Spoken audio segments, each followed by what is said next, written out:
Winter in Yellowstone. In many ways, it is when the park is at its best. A drama unlike any other, when every animal is fighting to survive. For those willing to brave this harsh environment, it can yield some of the most incredible wildlife sightings of your life. My winter trip to Yellowstone began in the rainy city of Seattle, where I took a short hour-and-a-half flight into the frozen landscapes of Montana. It was a short drive to the park, but it became very clear to me that I was already in a winter wonderland. I made a quick stop in the border town of Gardner before heading into the park for a short afternoon drive.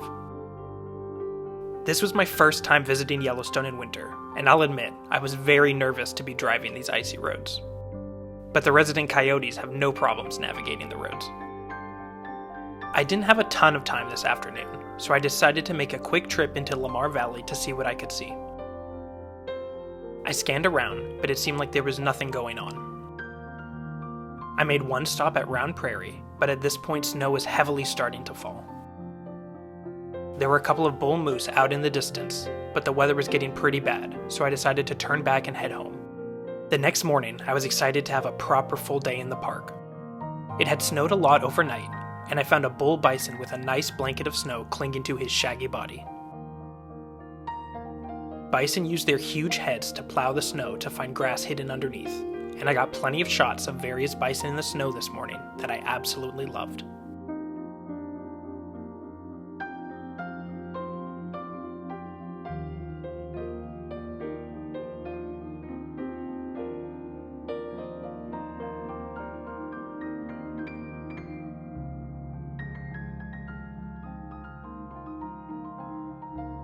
After leaving the bison, I found a herd of bighorn sheep in a valley just lounging around. Sadly, the light and angle wasn't great for photography, so I left them and moved on. I managed to see one running coyote and photographed a couple of ravens. But otherwise, the first full day was pretty quiet. The next day I was at it again, hoping my luck would be better than the day before. Bison in the snow were usually my first subjects of the day, and I wanted to shoot them before the snow had melted off their fur. Even if I had seen it many times before, watching them use their giant heads to move the snow is always worth watching. You really get a sense that these are Ice Age beasts, trying their best to survive the harsh elements.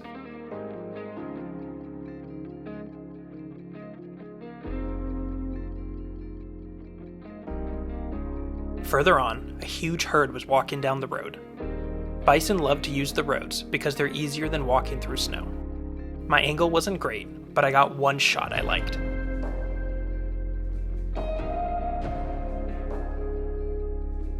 I headed towards Tower Junction, but only found coyotes and more bison. That was until it started snowing, and I found one magnificent frosty bull walking down the road.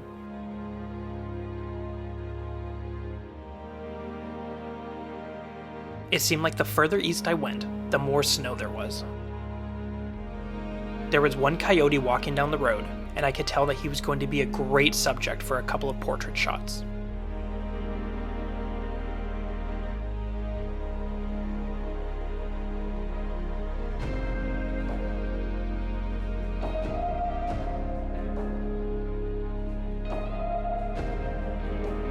Otherwise, the rest of the day was just bison, but still a good way to spend a day in Yellowstone. The next day started like any other, with plenty of snow and a long drive towards Lamar Valley to see what I could find. I quickly spotted a crowd of people staring out at an overlook, and realized that they had spotted a black wolf. Wolves are why I come to Yellowstone again and again, but a solid wolf photo has eluded me for years, when most sightings are at this distance. It was a cool sighting, but I pressed on. I drove around for a little bit and decided to pull over for a quick snack, but that plan went out the window. A black wolf, walking straight down the road, caught me completely by surprise. I fumbled my camera, whispering plenty of expletives under my breath, and took what photos I could. Just as soon as the wolf appeared, it was gone, retreating up a hill into the forest like it was never there in the first place. I drove around to see if it would come out elsewhere, but only found a coyote. As I turned back, I found a group of people and some rangers blocking the road. Another wolf had crossed the road, and I had missed it. Kicking myself would be an understatement. Yellowstone is fickle like that. You think there are only bison around, and then in one moment, a magical sighting of a wolf happens. And I think that's what draws so many people to Yellowstone.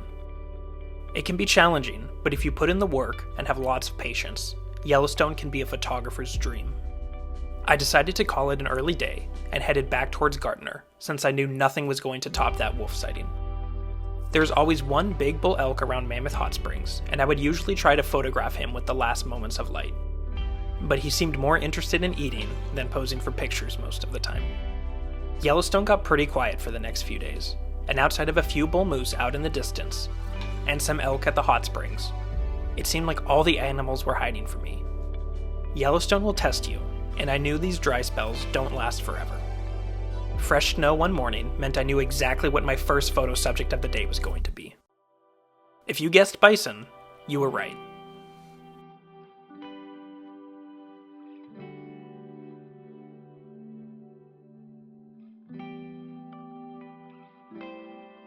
Later on, I decided to hike off the road to see if I could find anything in the forest. I spotted a bull moose bedded down in the snow, but I'm not a total idiot, so I didn't try and get any closer for photos. I was about ready to call it a day when I saw some people with spotting scopes staring at a cliffside. My jaw dropped. It was a mountain lion, one of the rarest animals to see in all of Yellowstone. But I didn't just see one lion.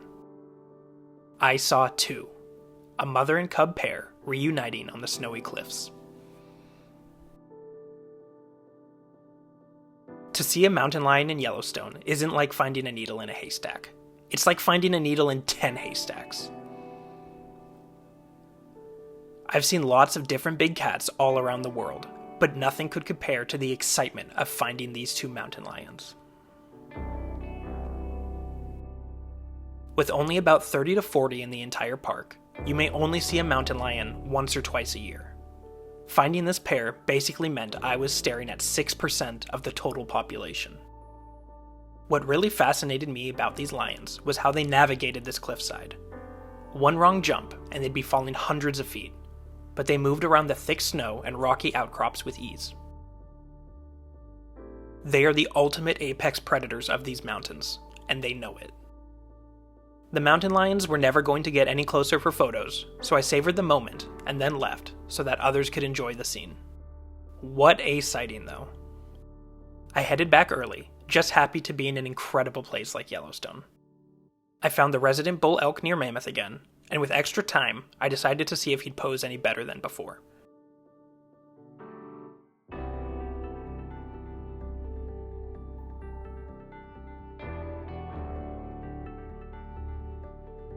I headed out early the next morning to see if the lions were still there, but no luck. There were some moose walking out in the meadows though, and while they were a bit far, I tried shooting a more environmental shot to see how it would turn out.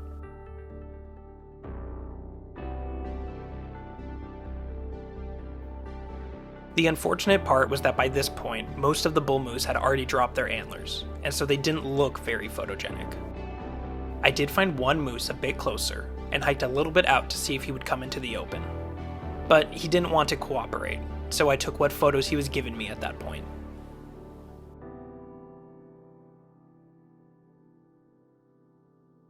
Otherwise, my sightings at this point were mostly coyotes. More coyotes. And surprise, even more coyotes. I had heard rumors of fox sightings up near Cook City, and I was desperate to shoot new subjects, so I headed that way. It didn't take long before I found my fox, eating dog food outside of someone's house.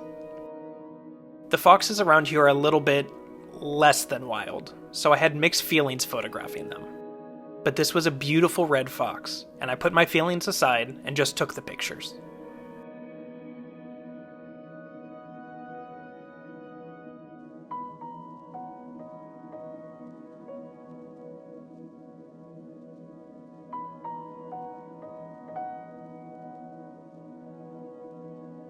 I finished up with the dog food eating fox and started making my way back to Gardner. Once again, I found people with scopes staring at the hillside.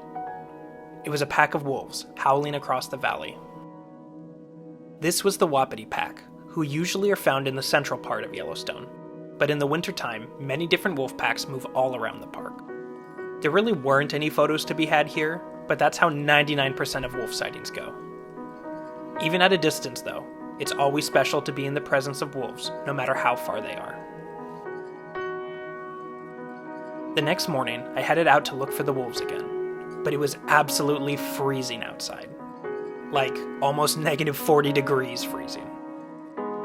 I found a fox near Cook City, but it was so cold that I could only be out for a couple minutes before I felt my hands getting frostbite, and then I had to retreat back to my car.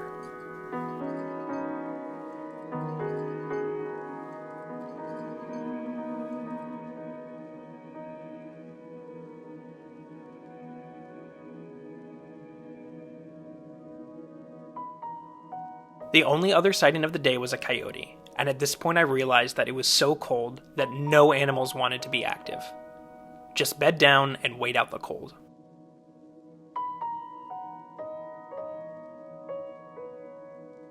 The next day was quiet once again, but I had an idea of what I wanted to focus on. Every day I checked the same riverbank for one subject, and today I finally found them. River otters. I had known they'd been seen in this spot because they had a den nearby, but I just hadn't been able to see any until today. Otters can be tricky to photograph. They constantly jump in and out of the water, and they're much faster than you'd think. I kept waiting, hoping that one would come a little bit closer for a better photo, but they seemed quite content to keep their distance. But how can I get mad at something so cute?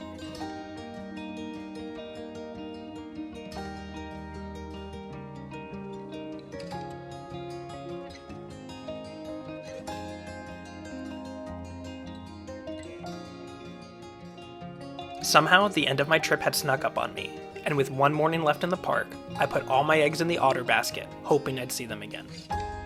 The snow was really coming down, and with no otters coming out, I eventually had to call it and head to the airport. On the way out of the park, I found some pronghorn, one species I hadn't yet photographed this trip. You're actually more likely to find them outside of the park this time of year, which is probably why I hadn't found them until I left. They didn't give me any great photos, but I took what I could get with what little time I had left.